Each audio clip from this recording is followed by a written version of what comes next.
دین اور دنیا کا فرق نہیں ہے اسلام میں کہ یہ دنیا ہے اور یہ دین ہے. یہ ایک بہت بڑی غلط فہمی ہے. عبادت محیط ہے 24 گھنٹوں پر اور دین مکمل ہے. اللہ تعالیٰ نے والدین کے ساتھ اچھا سلوک کا حکم دیا ہے نا، تجارت کا حکم دیا ہے نا. اللہ نے زندگی کا ہر طریقہ بتایا کہ نہیں، کھانے کا طریقہ ہے، پینے کا طریقہ ہے، اور سارے آپ دیکھ لیں جو بھی طریقہ کار ہیں. اللہ تعالیٰ نے قرآن میں کھانے کی معاملات کے بارے میں بات کی ہے، طلاق کے معاملات کی وراثت کی بات کی ہے، اور ساری باتیں کی اللہ تعالیٰ. دین مکمل ہے. عبادت شروع اس وقت ہوگی، یہ بات نوٹ کر لیں، شروع کس وقت ہوگی عبادت جس میں ہمارا کمال ہے اور کامیابی ہے؟ جب آپ اپنی حقیقت پر یقین کر لیں، اللہ کو منزل بنا لیں. اب آپ کی تمام زندگی عبادت پر مشتمل ہوگی. اللہ اکبر اللہ اکبر اللہ.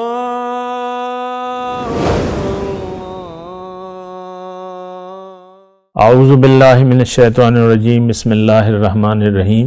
اللہم صلی علی سیدنا محمد معدن الجود والکرم وآلہ وسلم.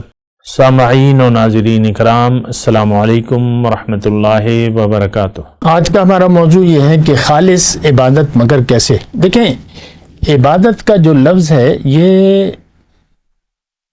ایک خاص لفظ بھی ہے اور عام بھی ہے. اور یہ جملہ نوٹ کر لیں کہ انسان کی منزل، یعنی اس کا اپنی حقیقت پر یقین ہو، اللہ اس کی منزل ہو، آخرت اس کی ترجیح ہو. اب اس کا ہر عمل جو بھی یہ زندگی گزارے گا وہ عبادت ہوگی. رخ مختلف ہوں گے. کبھی آپ مسجد میں جھاڑو لگائیں گے، کبھی بچوں کے لیے رزق کمائیں گے، کبھی تعلیم حاصل کریں گے، ڈاکٹر بننے کی کوشش کریں گے، یا جو بھی ہے. دنیا میں دیکھیں، دین اور دنیا کا فرق نہیں ہے اسلام میں کہ یہ دنیا ہے اور یہ دین ہے. یہ ایک بہت بڑی غلط فہمی ہے. عبادت محیط ہے 24 گھنٹوں پر اور دین مکمل ہے. اللہ تعالیٰ نے والدین کے ساتھ اچھا سلوک کا حکم دیا ہے نا، تجارت کا حکم دیا ہے نا. اللہ نے زندگی کا ہر طریقہ بتایا کہ نہیں، کھانے کا طریقہ ہے، پینے کا طریقہ ہے، اور سارے آپ دیکھ لیں جو بھی طریقہ کار ہیں. اللہ تعالیٰ نے قرآن میں کھانے کی معاملات کے بارے میں بات کی ہے، طلاق کے معاملات کی وراثت کی بات کی ہے، اور ساری باتیں کی اللہ تعالیٰ. دین مکمل ہے. عبادت شروع اس وقت ہوگی، یہ بات نوٹ کر لیں، شروع کس وقت ہوگی عبادت جس میں ہمارا کمال ہے اور کامیابی ہے؟ جب آپ اپنی حقیقت پر یقین کر لیں، اللہ کو منزل بنا لیں. اب آپ کی تمام زندگی عبادت پر مشتمل ہوگی. یہ ایک بہت غلط تصور ہے کہ ہم نے عبادت کو محدود کر لیا ہے نماز، روزہ، حج، زکوٰۃ تک. بہت بڑی لوگوں کی آرزو ہوتی ہے حج پہ چلا جاؤں، حج کے لیے پیسے جمع کرتے. بھئی تم پر اگر پیسے نہیں ہیں تو حج نہ کرو، کیا ضرورت ہے؟ یہاں پہ تم وہ کام کرو جو تمہیں کرنے ہیں. یہ ویسے ہی ہماری ایک وہ ہے. تو عبادت کی میں بات کر رہا ہوں. عبادت کی شروعات اس وقت ہوں گی جب آپ کا رخ اللہ کی طرف ہو جائے. اگر آپ کا رخ دنیا کی طرف ہے تو آپ کا سیدھے ہاتھ والا فرشتہ فارغ بیٹھا رہے گا. کوئی نیک کام بھی عبادت میں شمار نہیں ہوگا. قرآن کی آیت میں یعنی ترجمہ ہی پڑھ رہا ہوں. اللہ تعالیٰ نے فرمایا لیس البر ان تولوا وجوہکم قبل المشرق والمغرب ولکن البر من آمن باللہ. نیکی یہ نہیں ہے کہ تم اپنا رخ مشرق یا مغرب کی طرف کر لو. نیکی شروع ہوتی ہے یقین سے، ایمان باللہ سے، اور پھر پوری آیت ہے، آیت البر.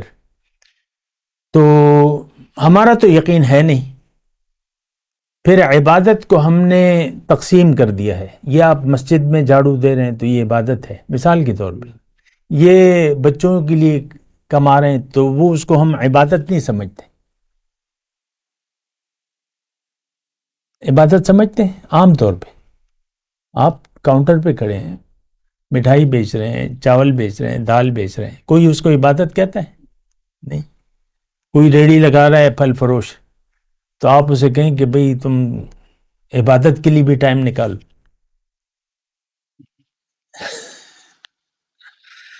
یہ ویسی ایک عام وہ ہے. تو عبادت میں دیکھیں، میں یہ بات ضرور نوٹ کر لیں، ہر وہ کام عبادت ہے، اللہ کی اطاعت ہے جب آپ کا رخ اللہ کی طرف ہو، اللہ آپ کی منزل ہو اور آخرت آپ کی ترجیح ہو، اور آپ قربانی کے لیے تیار رہیں. قربانی کا مطلب کیا ہے؟ کہ اللہ کی راہ میں آپ نے مال و جان کو کھپانا ہے. اور اگر کہیں، ویسے تو اللہ تعالیٰ آپ کو اجازت دیتا ہے کہ اپنے تم کام کاج کرو، اپنی عام معمول کی زندگی گزارو، لیکن کبھی اگر رکاوٹ آ جائے، دنیا رکاوٹ بن جائے آخرت میں، اللہ کی رضا ایک طرف ہو، تمہارا مفاد دوسری طرف ہو، تو تم اپنے مفاد کو نہ دیکھنا، اللہ کی رضا کو دیکھنا. صحابہ کرام نے جب ہجرت کا حکم ہوا، کسی نے اپنے باپ کو چھوڑا، ماں کو چھوڑا، کسی نے بیوی کو چھوڑا، کاروبار تو سب نے چھوڑ دیا، چلے گئے مدینے. حکم آ گیا نا. اور مختلف یہ ایک یعنی اللہ چاہتا ہے کہ تمہارا یعنی ترجیح جو ہے میرا حکم ہو، میرے حکم کے سامنے تم سر جھکا دو. ابراہیم علیہ السلام نے خواب دیکھ لیا کہ میں اپنے بیٹے کے گلے پہ چھری پھیر رہا ہوں، تو خواب تھا لیکن چھری پھیر دی انہوں نے. اشارہ تھا کہ تم بیوی بچے کو، شیرخوار بچے کو مکے کے ریگستان میں چھوڑ دو، نہ کوئی بازار، نہ کوئی پانی، نہ کوئی کھانا. تو بس وہ چھوڑ دیا انہوں نے. حکم کے سامنے سر جھکا دو. پھر جو بات یعنی اس میں یہ ہے کہ اللہ کی مدد، یہ بات میں نے آپ کو کہی کہ اللہ کی مدد کرنی ہے. ہر مومن اللہ کا لشکری ہے، اللہ کے لشکر کا سپاہی ہے. حزب اللہ کے لفظ ہیں قرآن میں، اولئک حزب اللہ، الا ان حزب اللہ هم الغالبون. اللہ کے لشکر کا سپاہی ہے. میں نے اللہ کے لیے جینا ہے اور اللہ کی مدد کرنی ہے، دین کو پھیلانا ہے، اپنے آپ کو، اپنے گھر والوں کو آگ سے بچانا ہے، اور اللہ کے دین کو میں نے پھیلانا ہے. یہ ذمہ داری ہے ہم سب کی، ایک ایک بچے کی، ایک ایک جو بھی ہے مسلمان، جو اپنے آپ کو مسلمان، اس کی ذمہ داری ہے کہ دین کو خود قبول کرے اور لوگوں تک پہنچائے. اللہ تعالیٰ کی طرف سے یہ ذمہ داری ہے.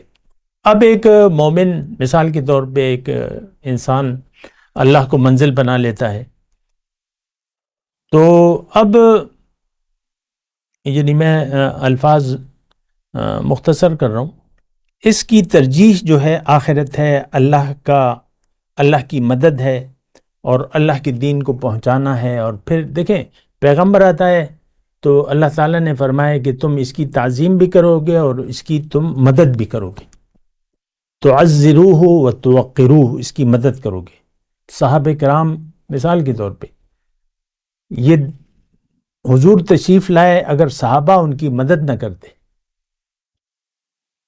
جیسے کہ موسیٰ علیہ السلام نے اپنی قوم سے کہا کہ بھئی یہ شہر اللہ تعالیٰ نے لکھ دیا ہے، جاؤ لڑو اور لے لو. انہوں نے کیا کہا؟ انہوں نے انکار کر دیا. تو میں ویسے صحابہ کی بات کر رہا ہوں. صحابہ نے ان کی ترجیح، وہ یعنی اسلام کو سمجھ چکے تھے کہ ہم اللہ کے ہیں، اللہ کے بندے ہیں، اور ہم نے اللہ کے لیے جینا ہے، مال اور جان کو اللہ کی راہ میں کھپانا ہے. اور انہوں نے پھر وہ تقاضے پورے کیے. تو پھر ظاہر ہے کہ اللہ تعالیٰ کا یہ ساری پلاننگ تھی، تو پھر دین غالب ہو گیا، اور صدیوں تک جو ہے وہ ایک تاریخ بن گئی آپ کی، اسلام کی تاریخ. یہ کیوں؟ کہ ان لوگوں نے اللہ کی لشکری کے حساب سے وقت گزارا. اور اللہ کے دین کی مدد کی. آپ دیکھ لیں اپنے صحابہ کی تاریخ دیکھ لیں، وہ پھیل گئے اور یہ وہ ساری جو ہے وہ جو بھی اللہ تعالیٰ نے پھر مدد کی، اور لاکھوں مربع میل، حضرت عمر کی جو ہے 22 لاکھ مربع میل تھا یا جو بھی تھا. تو میں اب یہ کہہ رہا ہوں کہ یعنی عبادت، خالص عبادت، ہر چیز عبادت بن جاتی ہے جب آپ کا رخ اللہ کی طرف ہو اور آپ کا منزل اللہ ہو.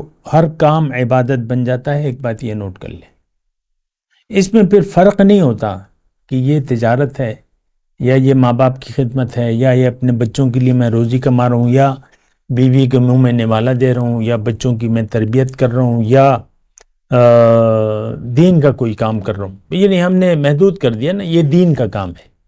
فرق نہیں ہوتا. ہر کام میں للہیت ہونی چاہیے، نفسانیت نہیں ہونی چاہیے. یہ تھوڑی سی اس میں وہ ہے. یعنی اگر آپ بیوی بچوں میں ہیں، مثال کے طور پہ گھر میں ہیں، تو آپ کو اپنے آپ کو نہیں بھولنا چاہیے. تو اس میں پھر یہ ہوتا ہے کہ ایک کنٹرول آ جاتا ہے آپ کا، اللہ کی رضا مقدم ہوتی ہے.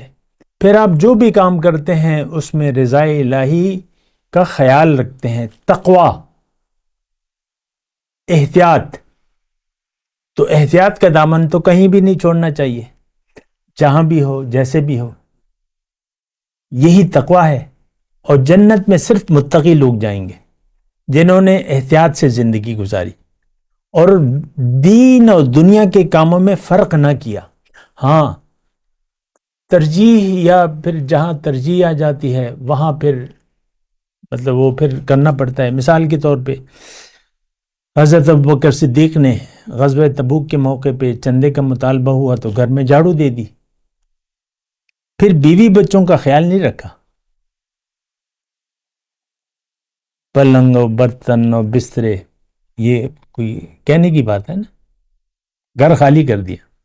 تو جب وقت بڑھے تو پھر جو ہے ایک وہ شعر ہے، آخر میں وہ پڑھوں گا، ہمارے شیخ اکثر میں کہتے تھے، بت بود در راہ حق چوں غیر دوست، عاشقان را بت شکن باید شدن.